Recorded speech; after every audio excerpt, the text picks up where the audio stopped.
Day 9 lesson of the day. Hello, my beautiful coachables all over the world, and welcome back to day 9 lesson of the day.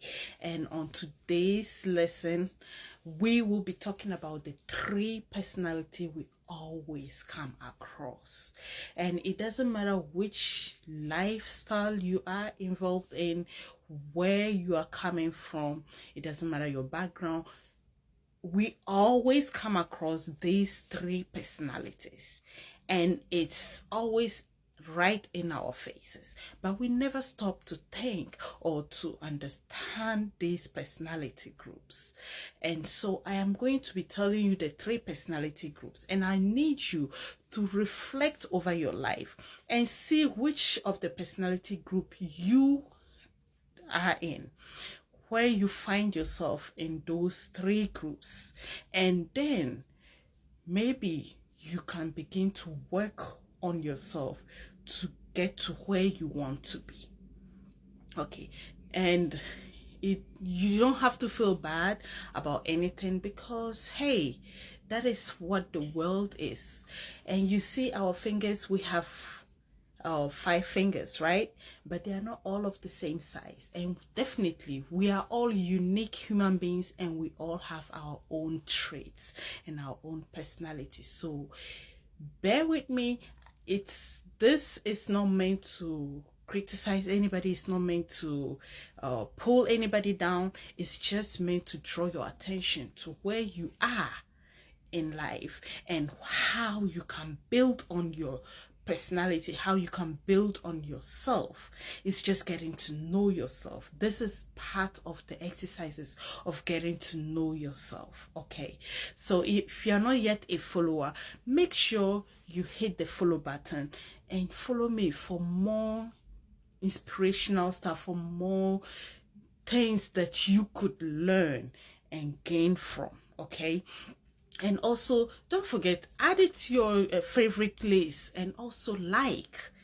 You might need this video one day just to go back and then try to find out exactly where you stand and how you can build upon it. Okay, and so the 3 personality traits we always come across in our daily life, they are: 1, we have the followers, and then 2, we have the thinkers, then 3, we have the neutralists, that I have come to conclude and call it. Okay, so in my course of studying and observing and trying to understand people, that is how I have come to group all these 3 characteristics. Okay, so the followers, they always listen to instructions and act upon it. Or should I say, they just take action on all the instruction given to them. They never stop to question anything. They just follow it and make it their own. I call it like borrow. They are borrowing people's idea and using it as if it was their own. They have come to believe that it is their own idea, their own thinking, their own way of life, their own mindset. And then that is how they use it to just work on it, and they just keep working on it. And anytime they find an idea that appeals to them, they just take it and make it their own. Those people are called, I'm calling them the followers. Okay, I don't know if that makes more sense, but you can follow me for more detailed information, because I'm going to be dissecting every single one of them in separate topics. Okay, and the second kind, they are the thinkers. Those people, oh my God, we can only find only 1% of thinkers in the entire world. Yes, 1% of thinkers in the entire world. But the followers, you will find a lot, probably about 70 to 75% of thinkers, of followers. But thinkers, you would only come across 1% of thinkers in the world. And why is that so? Because thinking is not something easy. It's not something people just attune to. Maybe growing up, as you were growing up, you were doing a lot of thinking, and maybe somewhere along the line you start thinking and you started being a follower. Because why? It's our community, our environment. Our environment is making us not to think anymore. So I'm not gonna blame anybody for not being a thinker. That is why we have so much followers than thinkers, because thinking requires a skill set. Thinking requires you to actually think, actually use your brain to the fullest, 100%. And I bet you a lot of people think that they think, but they do not think. They do not even know how to think. They do not even know how to start the process of thinking. A lot of people will come to you seeking for your second opinion, and as soon as you give them advice, they take it. They never even filter it. They never even stop to think about it. They may think that they are thinking, but they are not doing the thinking. And so they are still called the followers.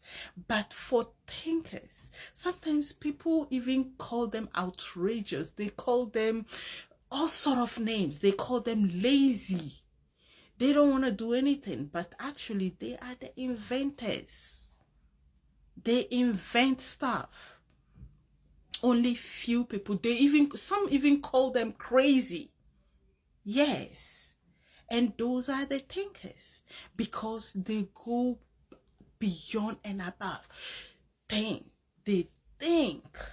And when they come up with an idea, people think it's crazy. People think that they are crazy. They think that, they're just outrageous, or it's impossible. But they do not believe in that. They believe that everything is possible.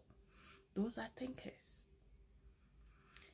And so, if you find yourself, I would go in detail with this topic as well. Like I said, just follow me and then you will not regret that. And then we have those that we call the neutralists. And the neutralists, who are those?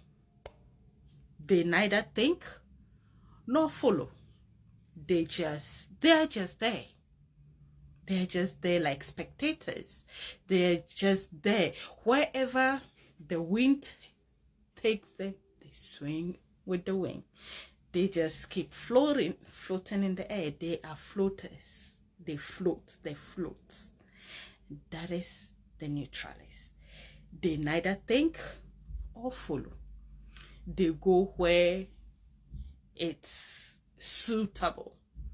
Wherever is suitable, they flow around there. And if it's not suitable, they move and they go where it's suitable. They are floaters. I call them the neutralists. So you can either call them the floaters or the neutralists. And I believe at the end of today, you would sit down and you would know exactly which group you belong to. And I'm going to go in detail with each and every one of them in the coming days, and we would discuss more about it so we can understand exactly what I mean. But today's lesson of the day, you know that there are 3 kinds of personalities we always come across, and your lesson that you should be deriving from it, where do you fall in? Which personality group do you fall in? That is the lesson of the day for today. So you are waking up, understanding the personality traits, and you are beginning to understand where you belong and how you can improve on them. Until next time, I'll catch you. Stay tuned and stay blessed, and know I always love you.